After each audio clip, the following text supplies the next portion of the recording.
প্রত্যেকটা মানুষের জীবনে সাধারণ থেকে অসাধারণ হওয়ার গল্পটা শুনতে অনেকটা সহজ মনে হলেও তার পেছনের কাহিনীগুলো বা তার পেছনের ঘটনাগুলো কিন্তু একদম সহজ নয়। প্রত্যেকটা মানুষ কিন্তু জীবনে অনেক লড়াই করে তারপরে একটা জায়গায় এসে পৌঁছায়। তবে সেই লড়াইয়ের গল্পটা তখনই মানুষ শুনতে চায় যখন সে লড়াইয়ে সাকসেস হয়। So hello everyone, good morning সকলকে। সকলে কেমন আছো?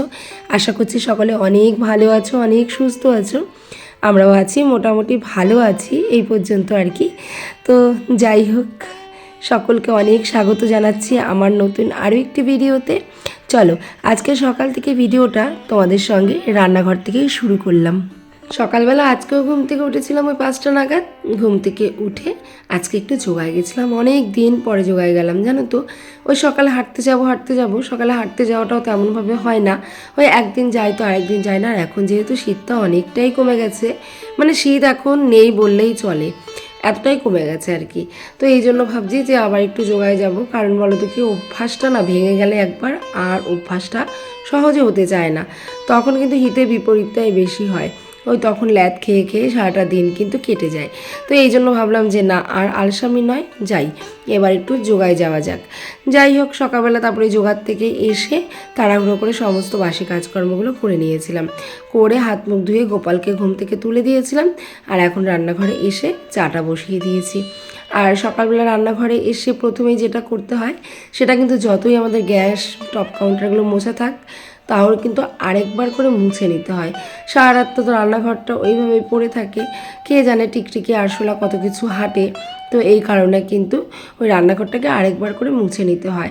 আর এমনিতেও বাসি উনুন, আগে তো আমাদের মা কাকিমা জেঠিমা ওরা মাটির উনুনে রান্না করতো, তখন তো আর গ্যাস ছিল না।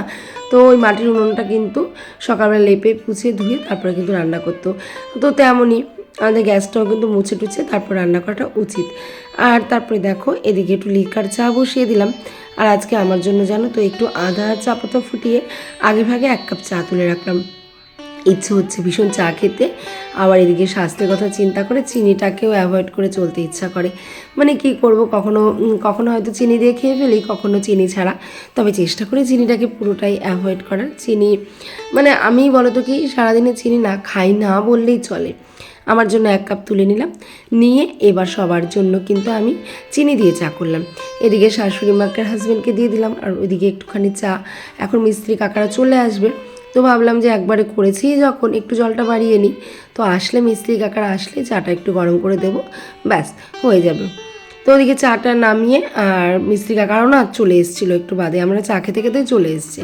তারপর মিস্ত্রি কাকাদের চাটাও আমি গরম করে দিলাম। আর এদিকে ভাতটাও চাপিয়ে দেবো। চালটাকে ভালো করে ধুয়ে নিলাম। আর এদিকে দেখো জলটাও গরম বসিয়ে দিয়েছিলাম। তো এখন জলটা গরম হয়ে গেলে চালটাকে ধুয়ে দেবো। এক উনুনে ভাত বসিয়ে দেবো, আরেক উনুনে কিন্তু আমি ডালটাও বসিয়ে দেবো। সকালে এরকম ভাত আর ডাল বসিয়ে কিন্তু অনেক কাজও করা যায়। আর এরকম ভাত আর ডালটা হয়ে থাকলে না, একটু ভাজাভুজি বা একটু আলু সেদ্ধ এরকম কিছু একটা করলেই কিন্তু সকালে খাওয়াটাও হয়ে যায়। তো আমি প্রায় দিন এটাই করি, ওই সকালে ভাত আর ডালটা বসিয়ে দিই। তবে এখন বেশ কিছুদিন হলো ঘরটা ধরার পর না, মাসকাবাড়ি সদাইগুলো, মানে মাসকাবাড়ি বলো 15 দিনের বলো 2 মাসের বলো, আমাদের তো তেমনভাবে আনা হয় না। তবে একবারে অনেকটা আনা হয়, যেটা কিনা কখনো 2 মাসও চলে যায়, 2.5 মাসও চলে যায়, আবার কখনো কিন্তু 15 দিনের সদাইও আনা হয়। তবে এখন যেহেতু বাড়িতে ঘর ধরা হয়েছে, হাতেরও একটু টানাটানি অবস্থা, তো এই কারণে কিন্তু আমাদের আর কি মানে তেমনভাবে বেশি বেশি করে আনা হচ্ছে না। এই কারণে রোজও ডালটা বসানো হয় না। তবে আগের ব্লগগুলো তোমরা একটু ফলো করবে, দেখবে আমি কিন্তু রোজ ডাল রান্না করি।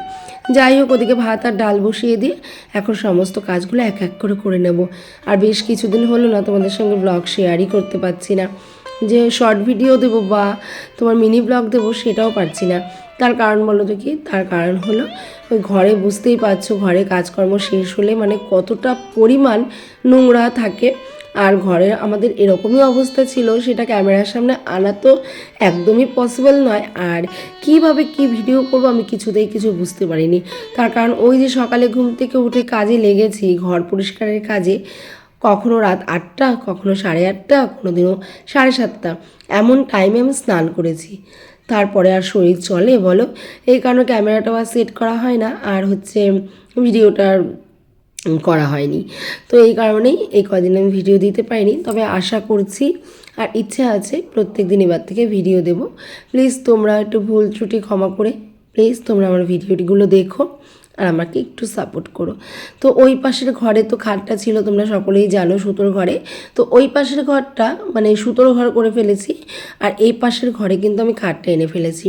আসলে ভেবেছিলাম এই ঘরটা পুরোটাই ডাইনিং করে ফেলবো, তবে আর সেরকম হলো না, কারণ যেহেতু আমাদের পুরো কাজকর্ম ব্যবসা বাণিজ্য সব নিচে, তো এই কারণে নিচে তো কাউকে না কাউকে ঘুমাতেই হবে, ওরকম একা ফেলে তো সব কিছু তারপর আসা যায় না। তো এই কারণে কিন্তু ওই ঘরের খাটটা এই ঘরে নিয়ে এসেছি, আর খাওয়া দাওয়া এক সাইডে মানে গুছিয়ে নিয়েছি আর কি কোনো রকম করে। আর সকালে আজকে করেছিলাম ওই ডাল ভাত দেখেছিলে, সেই সঙ্গে ডিমের অমলেট আর আলু ভাজা, ওটা দিয়ে মেয়েকে খেতে দিয়েছি, শাশুড়ি মা হাজব্যান্ড সবাইকে খেতে দিয়েছি, সবাই খেয়ে নিয়েছে। আর আমি তো সকালে ভাত খাই না, খুব কম খাওয়া পড়ে। তবে ঘর ঘর করে ঘরের নোংরা আবর্জনা পরিষ্কার করতে করতে তেমনভাবে কিছু মানা হয়নি, ওই 3 বেলায় ভাত খেয়েছি, কিছু করার নেই। তবে যতটা পারি ভাতটাকেও একটুখানি কম খাওয়ার চেষ্টা করি, মানে বারে কম খাওয়ার চেষ্টা করি, একবার দুপুরবেলা পেট ভরে খাওয়ার চেষ্টা করি। যাই হোক, সকলকে খেতে দিয়ে এখন আমি বাসি যে চুড়িদারটা পরা ছিল, যেটা খুলে আর কি বাসি নাইটিটা চেঞ্জ করেছিলাম, তো সেই নাইটি মানে চুড়িদারটাকেই ভালো করে কেচে কুচে মেলে দিলাম। আর এদিকে যে বাসনপত্রগুলো ছিল সেইগুলোও কিন্তু এই যে উপর করা ছিল, জল ঝরে গেছে, এগুলোকে এখন আমি জায়গায় পরিষ্কার করে রাখলাম। সত্যি বলতে আজকে 4টে মাস, সেই কার্তিক মাসে ঘর ধরা হয়েছে, আর এখন হচ্ছে মাঘ মাসের প্রায় আর কি শেষের পথে, শেষই হতে চললো, 16-17 তারিখ যেহেতু হয়ে গেছে, তো মানে অর্ধেকের বেশি আর কি হয়ে গেছে। তো এই যে 4টে মাস মানে ঠিকমতো সংসারটা করতে পারিনি, ঘরের কাজকর্মগুলো করতে পারিনি। আমাদের সংসার মানে কি, আমাদের সংসার মানে হলো ঘরের কাজকর্মগুলো ঠিকঠাক করে করব, ছেলে মেয়ে ঠিকঠাক করে খেতে দেবো, পুজো দেবো, ঘর বাড়ি পরিষ্কার রাখবো, জামা কাপড় গুছাবো, বিছানা গুছাবো। সত্যি বলতে কোনো কাজই আমি ঠিকঠাক করে করতে পারিনি, ওই কোনো রকম রান্নাটা করেছি, খেয়েছি, এটুকুই যা আর কি।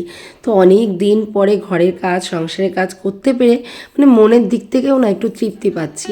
কিছু ওই তোমার মশলার কৌটা মানে ডাল তেল আটা ময়দার যে কৌটোগুলো হয় সেগুলো অনেক মানে খালি হয়ে গেছিলো, ওগুলোকে ধুয়ে বারান্দার উপর করে বারান্দার উপর করে তুললাম, জলটা ঝরে গেলে পরে কিন্তু ঘরে এনে জায়গায় রেখে দেবো। আর এদিকে তারপরে দেখো সমস্ত কাজকর্ম সেরে এখন দুপুরে রান্নাটা করছি। আজকে এনেছিল পাঙাশ মাছ, এবার যেহেতু শাশুড়ি মা পাঙাশ মাছ খান না, তো ওনার জন্য ঢেলা মাছ ওটা ভাজা করে তুলে রাখলাম। সকালে ডাল আছে, আলু ভাজা আছে, ওটা দিয়ে ওনাকে খেতে দিয়ে দেবো। আর আমাদের সকলের জন্য কিন্তু রান্না করব এই যে পাঙাশ মাছ। প্রথমে তো ভেবেছিলাম পাঙাশ মাছটাকে আলু দিয়ে রসা করব, তো হচ্ছে মেয়ে বলল যে না মা, দিদুন যেভাবে রান্না করে সেভাবে রান্না করো, মানে শুধু মশলা দিয়ে। মানে দিদুনের বাড়িতে পাঙাশ মাছ খেয়ে এসছে, দিদুনের পাঙাশ মাছটা নাকি ভীষণ ভালো লেগেছে। সত্যি বলতে নাতি নাতনিরা কিন্তু এই দিদুন দাদু ততদিনই কিন্তু মামা বাড়িতে আদর আর কি। আর ভালোবাসার টানটা কিন্তু ওই জায়গাতেই থাকে, দিদুন আর দাদুর। তো দিদুনের রান্না মানে নিয়ে তো প্রশংসায় পঞ্চমুখ। তো বললাম ঠিক আছে, আমি তোকে মশলা দিয়ে রান্না করে দেবো। হয়তো দিদুনের মতো হবে না, তবে চেষ্টা করব, আমি আমার মতো করে করাই চেষ্টা করব। তাই টমেটো পেঁয়াজ লঙ্কা, আজকে না একটু রসুন অ্যাড করেছিলাম, তবে যেটা আমার মনে হলো, আমরা তো তরকারিতে সচরাচর মাছে রসুনটা আর কি অতটাও খাই না, তো আমার যেটা মনে হলো যে রসুনটা দেওয়াতে হয়তো স্মেলটা অন্যরকম হয়েছে। আর কারণ এর আগে আমি পাঙাশ মাছ রান্না করতাম, রসুন কিন্তু দিতাম না, তো আজকে একটু রসুনটা অ্যাড করেছিলাম, স্মেলটা একটু অন্যরকম আমার কাছে লেগেছে, খুব একটা ভালো লাগেনি আমার কাছে, কিন্তু এমনি ভালো হয়েছে, যেহেতু রসুনটা আমরা অতটাও খাই না মাছে, তো একটুখানি অন্যরকম লেগেছে। যাই হোক, এমনি সকলে ভালো খেয়েছে।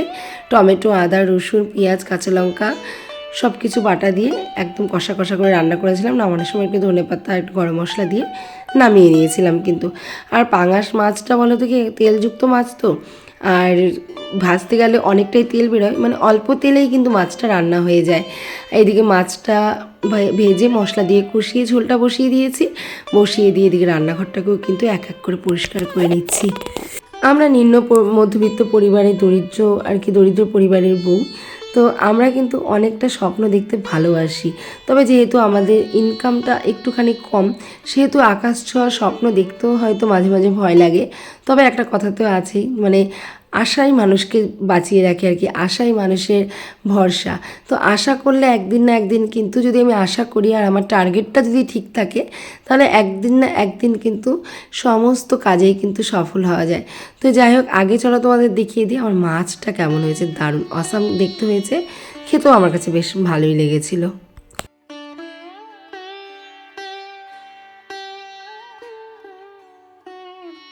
আর পাঙাশ মাছ সত্যি বলতে আমার ভীষণ প্রিয়। আমার শ্বশুরবাড়িতে কিন্তু এই ধরনের মাছ টাছ অত একটা বেশি খেত না। আমার বিয়ের পরেই কিন্তু এই সমস্ত মাছ খাওয়া আর কি আমাদের বাড়িতে হয়েছে। আমার শাশুড়ি মা যেটা গল্প করেন যে আগে এইসব মাছ নাকি ওনাদের বাড়িতে আসতোই না। আর এদিকে দেখো মিস্ত্রি দাদাভাইরা রঙের কাজ করছে, তো মিস্ত্রি কাকারা আর কি রঙের কাজ করছে। আর জল সারাদিন ধরে জল ঘাটা কাজ, তো কাকারা আরেকবার করে চা চাইছিল।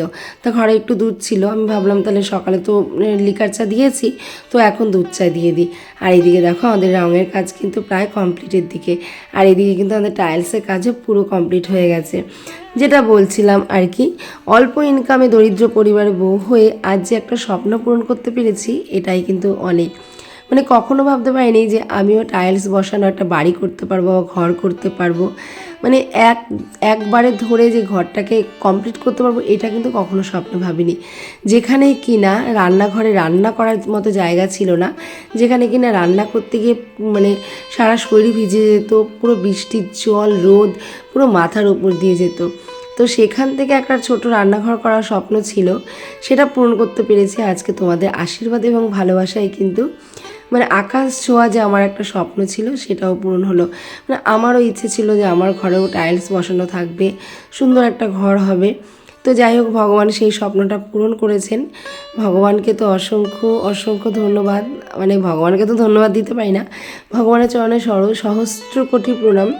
এবং সবথেকে বড় কথা, মানে তাদেরকে বলবো যারা আর কি আমার আপনজন ছিল, আপনজন হয়েও নাকি যারা আমাকে হেয় করেছিল, আজকে তাদেরকে অনেক ধন্যবাদ। তার কারণ বলো তো কি, সেই সমস্ত আপনজনরা যদি আমাকে হেয় না করতো, আজকে হয়তো তাদের অপমানটা বা তাদের সেই কথাগুলো মাথায় রাখতাম না বা মনে রাখতাম না, আর আজকে হয়তো এই জায়গাটায় পৌঁছাতেও পারতাম না। তবে অল্প ইনকাম মানে করাটা কিন্তু কোনো পাপ নয়। তবে যেটুকু আমার ইনকাম, সেটুকু যদি আমি উড়িয়ে দিই, তাহলে সেটা কিন্তু আমাদের জীবনের চরম ভুল। আমাদের যেমন ইনকাম, আমাদের ঠিক তেমনভাবে চলে সংসারে ঠিক তেমনভাবে মানিয়ে নিয়ে কিন্তু চলা উচিত। আজকে সেভাবে চলেছিলাম দেখেই হয়তো দরিদ্র পরিবারের বউ হয়েও এরকম একটা স্বপ্ন পূরণ করতে পেরেছি।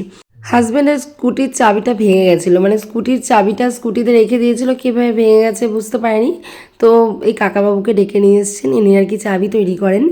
তো এই যে এখন চাবি তৈরি করছে। চলো আজকের ব্লগটা আমি এখানেই রাখছি, তার কারণ এখন হচ্ছে আরও ঘরের অনেক কাজকর্ম আছে, সেগুলো পরিষ্কার পরিচ্ছন্ন করতে হবে। তো আজকের ভিডিওটি এ পর্যন্তই। সবাই ভালো থেকো, অনেক সুস্থ থেকো, দেখা হবে আবার নেক্সট ব্লগে। আর হ্যাঁ, খুব শীঘ্রই তোমাদের জন্য নিয়ে আসছি আমার হোম ট্যুর। তো চলো সবাই সুস্থ থেকো, ভালো থেকো। স্বপ্নের একটা বাড়ি মানে ঘর তৈরি করেছি, যার যেটুকু আছে তার কাছে সেটাই অনেক। তো আমার যেটুকু আছে এটুকুই আমার কাছে অনেক। আর এটা তোমাদের সাথে শেয়ার করবো না, কখনোই হতে পারে না। চলো এখনকার মতো টাটা।